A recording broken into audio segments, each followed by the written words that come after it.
La politique d'Aristote, livre 4e, chapitre 9, sommaire. Suite. Antiquité de certaines institutions politiques et spécialement de la division par caste et des repas communs. Exemple de l'Égypte, de la Crète et de l'Italie. De la division des propriétés dans la République parfaite, du choix des esclaves.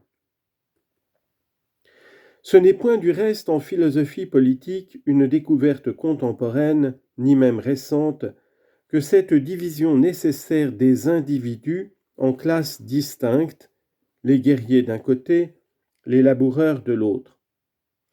Elle existe encore aujourd'hui en Égypte et en Crète, instituée là, dit-on, par les lois de Sésostris, ici par celles de Minos. L'établissement des repas communs n'est pas moins antique et remonte pour la Crète au règne de Minos et pour l'Italie à une époque encore plus reculée. Les savants de ce dernier pays assurent que c'est d'un certain Italus devenu roi de l'Eunoterie que les Eunotriens ont changé leur nom en celui d'Italien et que le nom d'Italie fut donné à toute cette partie des rivages d'Europe comprise entre les golfes Silétique et Lamétique, distants l'un de l'autre d'une demi-journée de route. On ajoute qu'Italus rendit agriculteurs les Eunotriens auparavant nomades, et que parmi d'autres institutions, il leur donna celle des repas communs. Aujourd'hui même, il y a des cantons qui ont conservé cette coutume avec quelques-unes des lois d'Italus. Elle existait chez les Opiques, habitants des rivages de la Tyrrhénie, et qui portent encore leur ancien surnom d'Ausoniens. On la retrouve chez les Coniens qui occupent le pays nommé Syrtis, sur les côtes de l'Iapygie et du golfe Ionique. On sait d'ailleurs que les Coniens étaient aussi d'origine eunotrienne. Les repas communs ont donc pris naissance en Italie. La division des citoyens par classe vient d'Égypte et le règne de Sésostris est bien antérieur à celui de Minos. On doit croire du reste que, dans le cours des siècles, les hommes ont dû imaginer ces institutions et bien d'autres, plusieurs fois, ou pour mieux dire une infinité de fois. D'abord, le besoin même a nécessairement suggéré les moyens de satisfaire les premières nécessités, et se font une fois acquis, les perfectionnements et l'abondance ont dû, selon toute apparence, se développer dans le même rapport.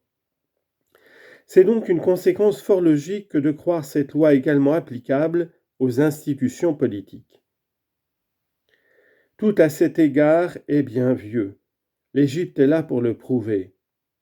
Personne ne contestera sa prodigieuse antiquité, et de tout temps elle a possédé des lois et une organisation politique. Il faut donc suivre nos prédécesseurs partout où ils ont bien fait, et ne songer à l'innovation que là où ils nous ont laissé des lacunes à remplir. Nous avons dit que les biens-fonds appartenaient de droit à ceux qui possèdent les armes et les droits politiques. Et nous avons ajouté, en déterminant les qualités et l'étendue du territoire, que les laboureurs devaient former une classe séparée de celle-là.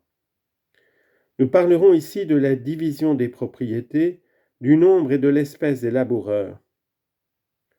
Nous avons déjà rejeté la communauté des terres admise par quelques auteurs, mais nous avons déclaré que la bienveillance des citoyens entre eux devait en rendre l'usage commun pour que tous fussent assurés au moins de leur subsistance.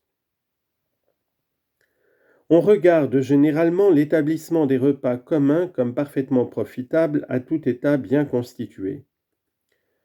Nous dirons plus tard pourquoi nous adoptons aussi ce principe. Mais il faut que tous les citoyens sans exception viennent y prendre place, et c'est chose difficile que les pauvres, en y apportant la part fixée par la loi, puissent en outre subvenir à tous les autres besoins de leur famille.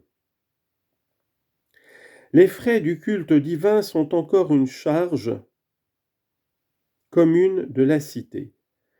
Ainsi donc, le territoire doit être divisé en deux portions, l'une au public, l'autre aux particuliers. Et toutes deux seront subdivisées en deux autres.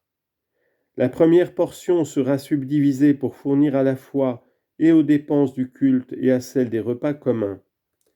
Quant à la seconde, on la divisera pour que chaque citoyen possédant quelque chose en même temps et sur la frontière et aux environs de la cité soit intéressé également à la défense des deux localités. Cette répartition équitable en elle-même assure l'égalité des citoyens et leur union plus intime contre les ennemis communs qui les avoisinent. Partout où elle n'est pas établie, les uns s'inquiètent fort peu des hostilités qui désolent la frontière, les autres les redoutent avec une honteuse pusillanimité. Aussi, dans quelques États, la loi exclut les propriétaires de la frontière de toute délibération sur les agressions ennemies qui les atteignent, comme trop directement intéressés pour être bons juges. Tels sont les motifs qui doivent faire partager le territoire, comme nous venons de le dire. Quant à ceux qui le doivent cultiver, si l'on a le choix, il faut prendre surtout des esclaves et avoir soin qu'ils ne soient pas tous de la même nation, et surtout qu'ils ne soient pas belliqueux. Avec ces deux conditions, ils seront excellents pour accomplir leur travail et ne songeront pas à s'insurger. Ensuite, à ces esclaves, il faut joindre quelques barbares à l'état de serfs et qui présenteront les mêmes qualités que les esclaves. Sur les terres particulières, ils appartiendront aux propriétaires. Sur les terres publiques, ils seront à l'État. Nous dirons plus loin comment il faut agir avec les esclaves et pourquoi on doit toujours leur présenter la liberté comme le prix de leurs travaux.